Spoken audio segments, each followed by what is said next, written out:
I said I was going to do this, so I'm going to do it. Today we are playing Dragon Ball Z Legendary Super Warriors on the Game Boy Color. And we are not continuing, we're actually starting a new game here. Game restarts, but data is saved. Yeah. It basically says it's going to overwrite the game data. So anyway, I did say I was going to eventually start doing Dragon Ball Z stuff. I thought I was originally going to start with Dragon Ball Z Budokai on the PS2, but then I decided, you know, let's do something different.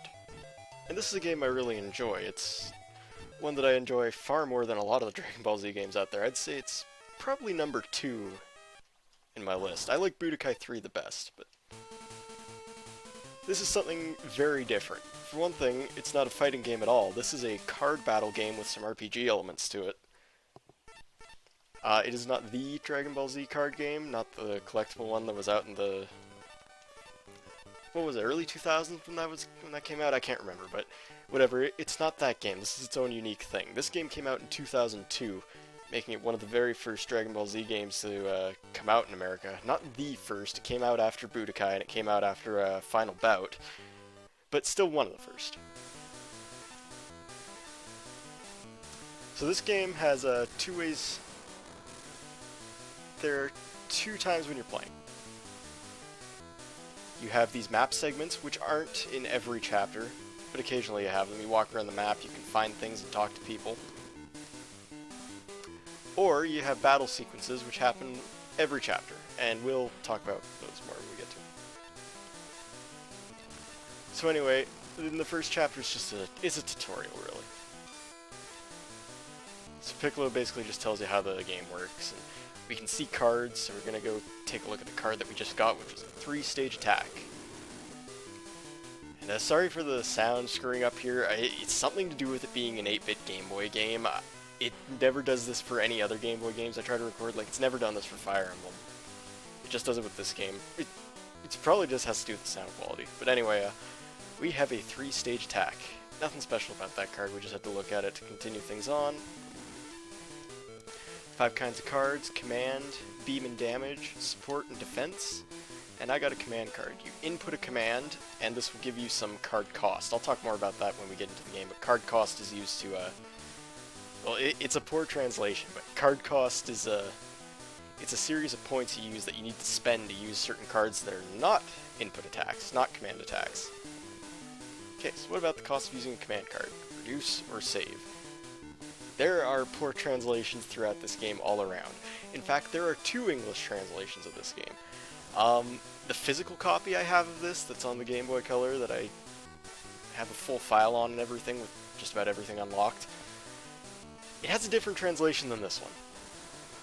I don't know why that is. I don't know if it's like it's a European and a US translation or something, which makes even less sense because I live in Canada, so you'd think that I'd get everything that the United States got. Anyway, which phase can a damage card be used in? Attack. Makes sense. I got the continuous punch.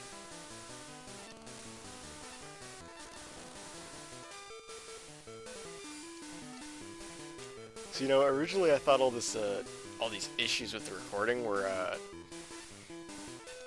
problem not to do with the Game Boy, but I thought it was with the software I was using to record it. I was using DxTory originally, and I was having so many issues with that, and it just wasn't working for me, so I'm just like, you know what, I'm gonna go back to Fraps. Because there's nothing wrong with Fraps. I don't see why anyone would say there's anything wrong with Fraps at all, because there's not. Support cards, they are okay.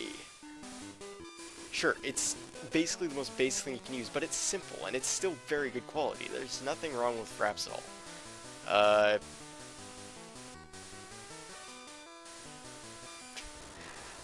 I wasn't paying attention to the question there, so I was taking a complete guess. If you get any of those questions wrong, I think the cards you get are... I think you still get cards for doing it, but they're worse cards. By getting all those questions right, you get the better cards, obviously. Anyway, there's 2 types of attacks, beams and defeat. Defeat is basically physical attacks, like combos and stuff. And beams are self-explanatory. There's no real advantage to either one. Some people swear by the defeat deck, some the beam deck. I personally prefer to start with the beam deck. Basically, you get certain cards earlier depending on what type of deck you pick. Sometimes you get some better cards with the beam deck, sometimes you get better ones with the damage deck. It's basically all up to whatever you pick. And I like the beam deck, so we went with the beam deck. So Piccolo's explaining limit attacks here. Limit attacks are cards that you set into a place called your limits. And those are attacks that you can use anytime. They never disappear because after you use a card, it's usually discarded. But the limit cards are always there. You always have access to them, as long as you're powered up. I'll demonstrate when we get into the game. When we get into a battle, I should say. We are already into the game. So the first battle is not the battle with Raditz. Instead, we are training with Piccolo as Gohan. So, before we get into the deck and everything, let's go into the detail here. Gohan is level 1. You can get up to level 5. I know level 2 you need, I think, at least 2 experience. The first 3 levels are really quick to get to, but level 5 means you need to get to 500 experience, and that can take a while. Each time you level up, you can increase one of your stats. You get to choose which one, so you can put all your points in life or all of them in speed. As far as the stats go, life is self-explanatory. Gohan's got a really low health stat. You have to watch out for that. It's not very good with him. His strength is okay. It's nothing great. It's a little on the low side, I guess. Speed, he's actually not too slow, but he gets faster in his Super Saiyan states and whatnot. Ki is obviously his best thing to go to here, and that's also part of the reason why I chose the beam deck. So, and we are also, because I forgot to show this off, the limits. You can set 3 limits with every character except for 2 of them, which we'll get to later on down the road. It's really good here to set certain attacks. Command attacks are good to put in here. Support cards if you can, defense cards, certain cards you can't put in here. But we have a continuous kick for damage attack, and a Masenko for a beam. The deck shows the cards in your deck. You can have 20 cards total in a deck. I believe you have to have all 20 filled out. You can't have a spot blank. So let's look at some of these cards here. You got the 3-stage attack. Command attacks, you input an attack command, it'll be like ABB or A right B. 4-stage attack, it's obviously 4 commands and so forth. 3-stage attack is one of the most useless cards in the game, by the way, because you always have access to a 3-stage attack. 4-stage, slightly less, you always have access to it if you're powered up, but you can't always be powered up. Continuous punch is defeat attack, which, you know, is poor translation. We'll go into detail to see what it is. It costs 10 costs. Card costs, command costs, whatever you want to call them. I just call them costs because it's force of habit by this point. So if you have 10 costs, you can use this attack, and it will do 10 damage at base. I don't know all the calculations in this game, but it will do at least 10 damage unless someone uses a card to defend themselves. It's a basic damage attack, any character can use it. All characters have access to the continuous punch. It's weak, but it's useful early on. Continuous kick is the beefed up version of that. It is twice as strong, costs 15 instead, but it's less accurate. Cards that have less than 95% accuracy tend to miss a lot more than you might think. It's kind of like Fire Emblem Syndrome, where, you know, I always seem to miss with 80% hit. But continuous kick it's still a fairly reliable attack. If you have access to others, you should use them, though. And I have 2 of them, apparently. Okay, we got the Energy Wave, which is a basic beam attack, the stronger of the 2 basic beam attacks.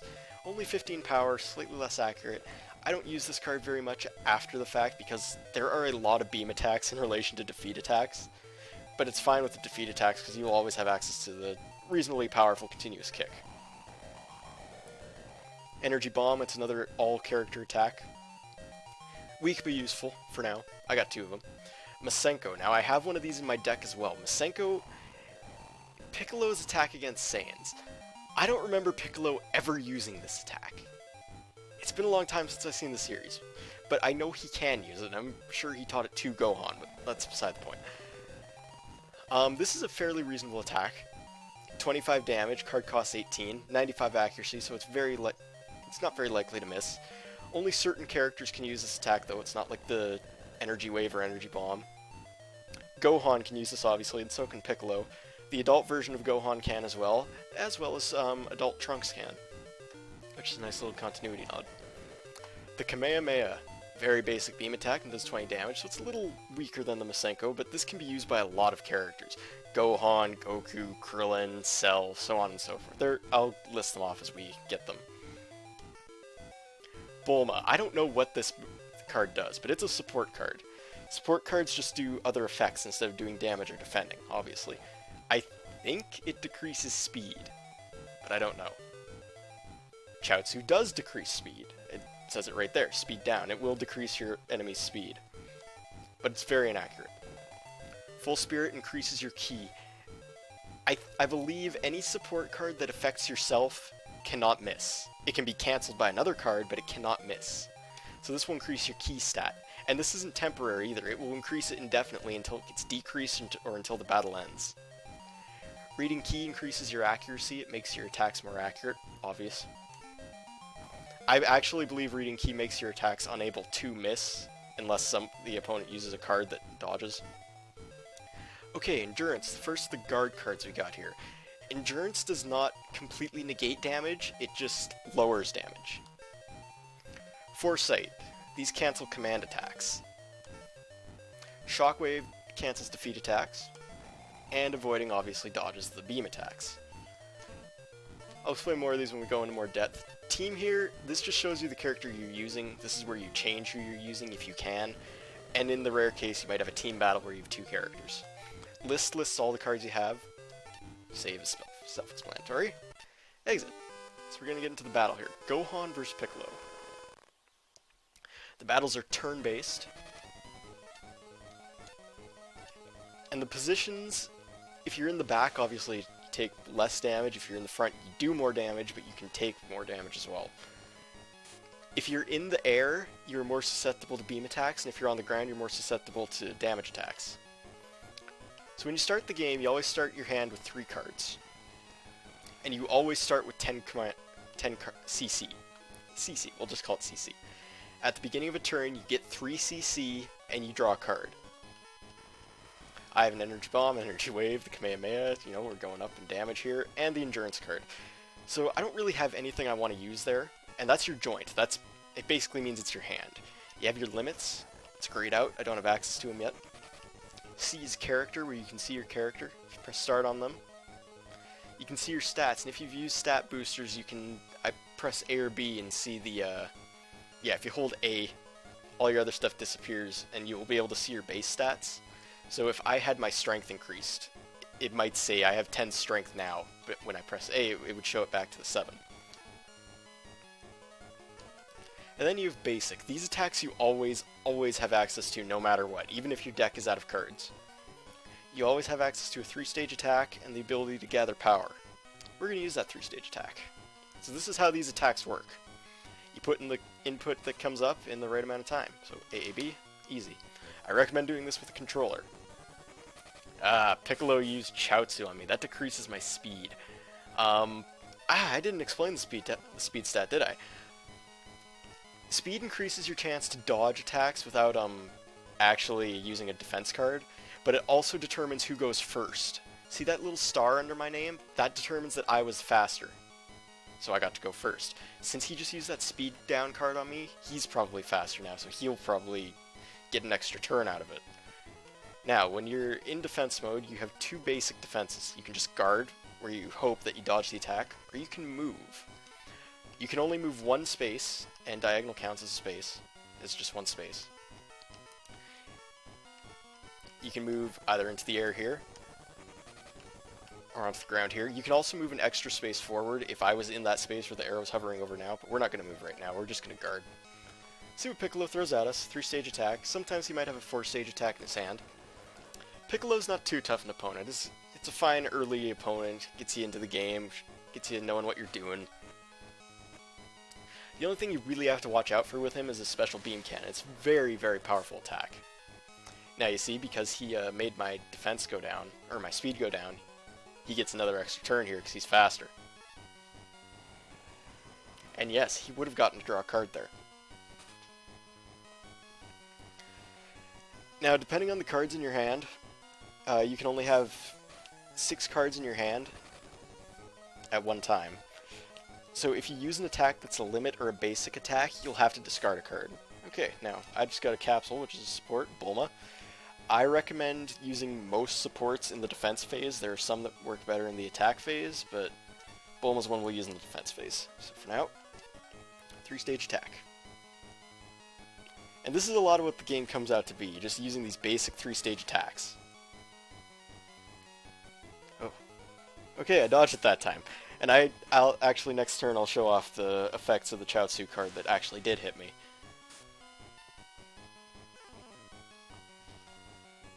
But, now obviously I can't use these attacks in the defense phase. I can use Endurance, but I'm not going to, because that'd be a waste on a command attack. We'll use Bulma and see what happens. Now there's a lot of ways to play this game.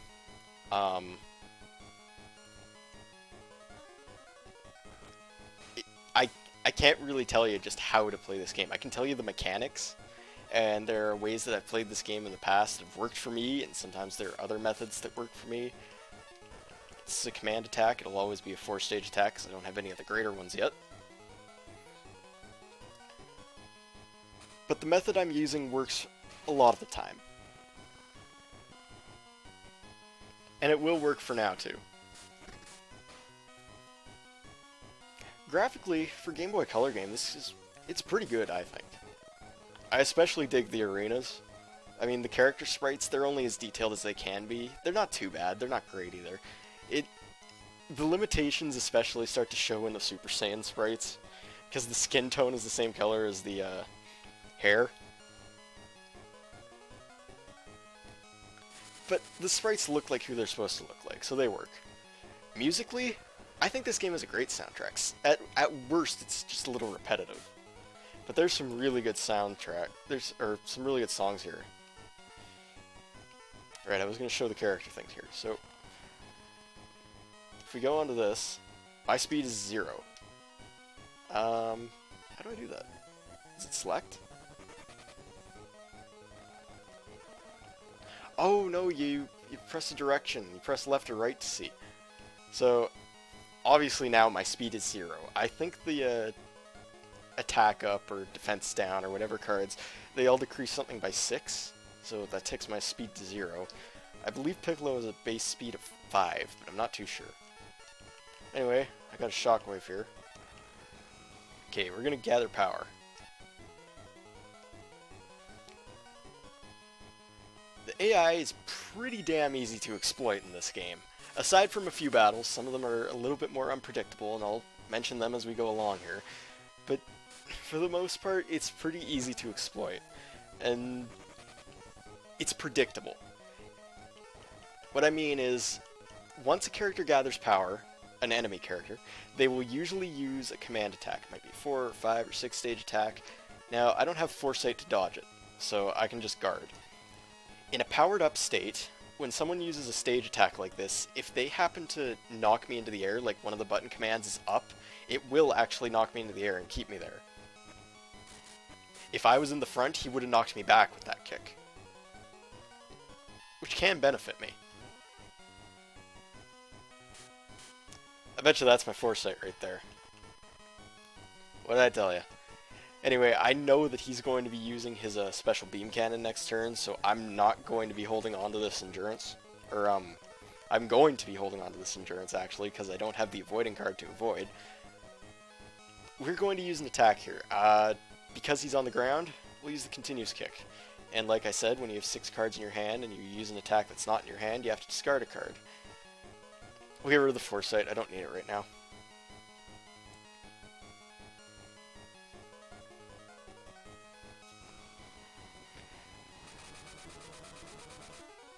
Now, if he blocked that, he would have taken less damage, but he didn't. He got hit by it. And you'll know when they block it by the animation they do. They'll hold their arms up in front of their face and not go flying off screen like that. Now, I know the special beam cannon's coming. Special beam cannon hurts. You know how Masenko was a 25 damage attack? Special beam cannon's a 30 damage attack. And it really hurt if you let it hit him. I mean, even with endurance, that took me down a good deal of health there. What did I draw this time? Chaozu, speed down, I can get back at him. Okay, so I still have the command cost to do another continuous kick, so we will, and we will see what happens. Now, the AI does get a little smart after you do your big attack. If you do your continuous kick, or your Masenko, or whatever, they might think to dodge it, or use a card to dodge it. But he flew right into that. If I knew he was going to go into the air, I would have used a Masenko, but I didn't know that. You can't know that. All you know is that they're moving forward or they're moving back. Anyway, we'll try to knock his speed down. Chaozu's fairly inaccurate. But he hit me with one, so in theory I should be able to hit him with one. So yeah, I did. Good. It's not a card I really keep around my deck for too long. It's not a great card, I'd say. Not a bad one either, but you have better options. I got my non-limit continuous kick. Might be decent to hold on to, might not be though, just because I have access to it all the time. You have to take a turn to gather power though, that's the thing. Sometimes you don't want to take that turn. Okay, now accuracy up is really dangerous with Piccolo because his special beam cannon, though it's a powerful attack, it is inaccurate. I think it's only got a 70% accuracy rating. Ah, speed's back in my advantage here. See, I got the 3-stage attack, but it's useless because I always have access to it. We might as well just use it. Now, I don't think in this battle Piccolo has any of his other tricks, but he does have some more... Well, I know he doesn't have a certain beam in particular because he can't use that in this form. But, he does have a defeat attack, and you do have to watch out for that in the battle mode. I don't think he has access to it here. But if he did, I'd have to use Shockwave. For now, we're just going to guard and hope that he doesn't blast me. Okay.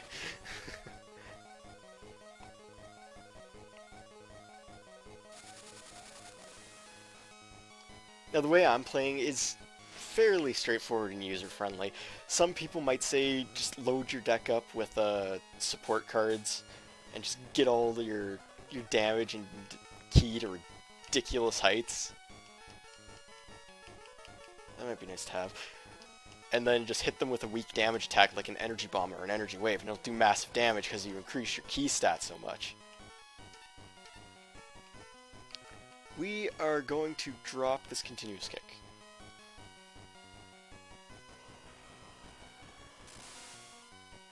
Now, if they're in the back row and they move backward, that means they're moving into the air or onto the ground, whichever spot they're not in. He moved into the air, obviously, and I know what's coming.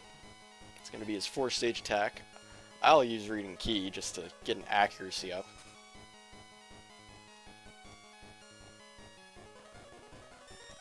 Now, I have to hope that I get my defense card next time, or I might lose this very first battle here, because that special beam cannon hurts. I'm not gonna lie, it will hurt. Especially with my low speed. I did not get it. That's probably... yeah, it's another energy bomb.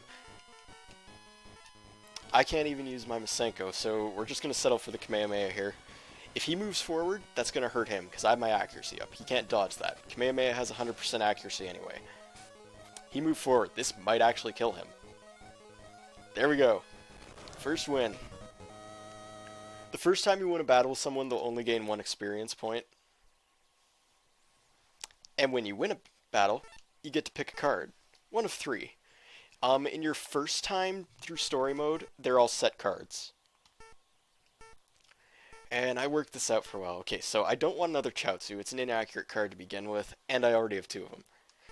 Kaio decreases the key of your opponent.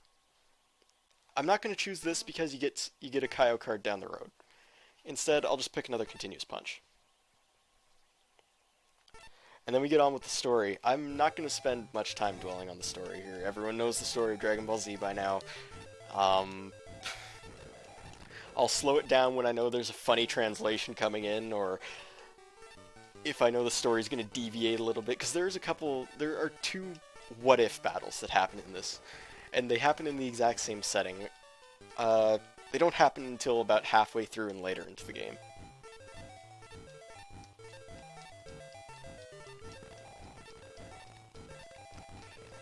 Now, Chapter 1 wasn't so bad, and there's no map part in the next couple of chapters. I don't think we go back to the map until Chapter 4, I think? We'll find out. But Chapter 2 is a bit of a wake-up call. Now, we don't fight the Cybermen in this game, so obviously you know what's coming next. We're going right to the Battle of Napa. And that battle's a bit of a bitch. Especially in subsequent playthroughs, because there is New Game Plus in this game.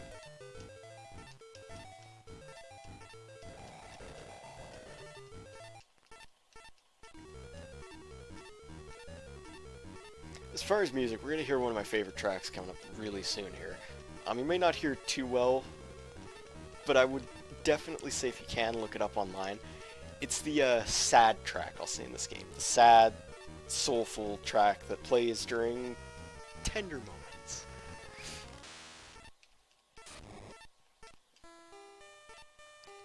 Because while there are a lot of repetitive music tracks in this game, there are a lot that actually have a lot of meat to them, and this is one of them. Anyway, I'm going to call this session quits, and then just start up again right after. Because this one probably went on a little bit longer than I wanted. So I will see you guys for the next part, which will probably be the next couple chapters. We'll just save first here, and there we go.